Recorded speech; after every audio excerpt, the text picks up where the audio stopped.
after the RV, so many people wanted to donate and wanted to be a part of this and a part of that, that people were asking me how to support me.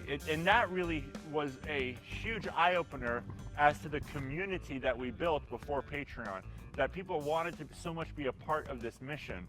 If I made this video and I said, I'm gonna convert the bus I'm gonna make it a home, that way I could get more dogs, we'll have more space, it'll be more reliable.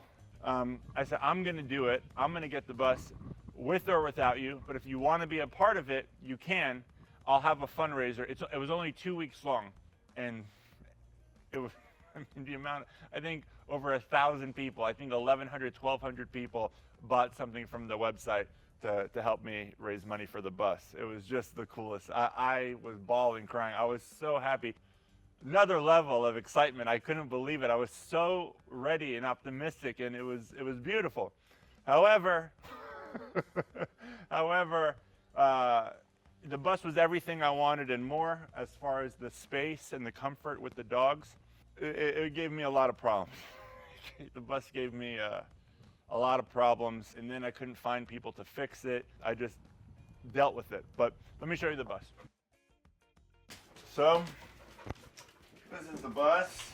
The RV is fun, but man, I can't tell you how grateful I am that I drove the RV for 2 years before driving this thing. It's like driving a yacht, you know, it's just so slow and so big, and the turns. But man, you know, nothing better than driving here. The dog sitting up here, and to get this bus, Penny and Butters and I flew to North Carolina and drove it from North Carolina all the way back to Tahoe in 5 days. But yeah, and it was just great. It was so cold. Man, it would get so cold in here. There's no heater, so this is my fireplace. And I would wake up every few hours to put wood in. We would be freezing. I would have Penny and Butters inside of my hoodie. They'd be all curled up in my chest hair. Just so cold. I didn't do it at the right time of the year. This place, the way it's built, the metal, however it is outside, so if it's 100 degrees outside, it's going to be like 150 degrees in here. If it's 10 degrees outside, it's going to be 0 degrees in here. It's just, it's so extreme. But I love it, man. I love this bus. I love it so much. I still come in here just to get, you know, for my phone calls, to do some work. I would eat here, set my table up, I would eat and work here, and it is beautiful, man.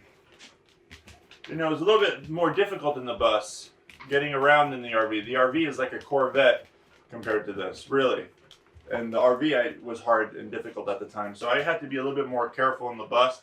But when we found a good spot, it was hard to find a good spot. It was very hard to turn around, so I had to be a little bit more careful and strategic. But man, when we found a good camping spot in the bus, with no one around, nothing beat it. You know, we spent a lot of time in Joshua Tree, Mountain Hood out here, a lot of time in the desert in Arizona. Just open space with the bus, nothing beat it. And then COVID hit. Not too long after we got the bus, maybe just a couple months, man.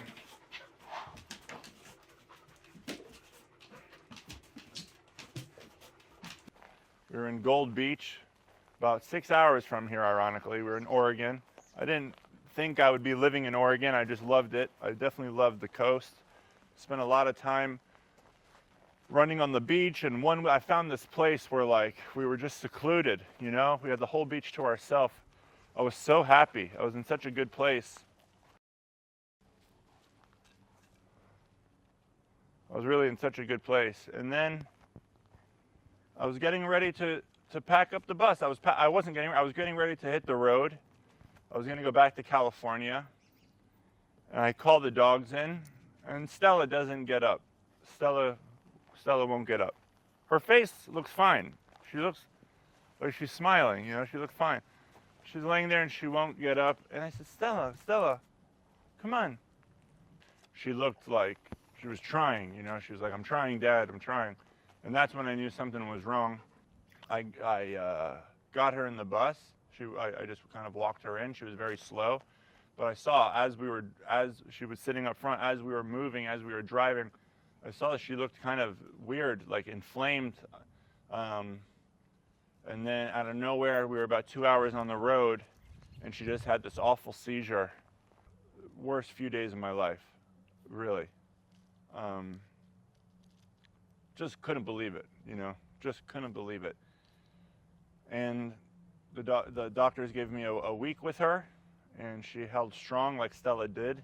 And she was just such a strong dog in every way. That's what's so great. The pit bulls, the mastiffs, they're just so resilient. Even with trauma, they forgive, they move on. But even with pain, she just wanted to be strong for me and for the pack. I could feel it.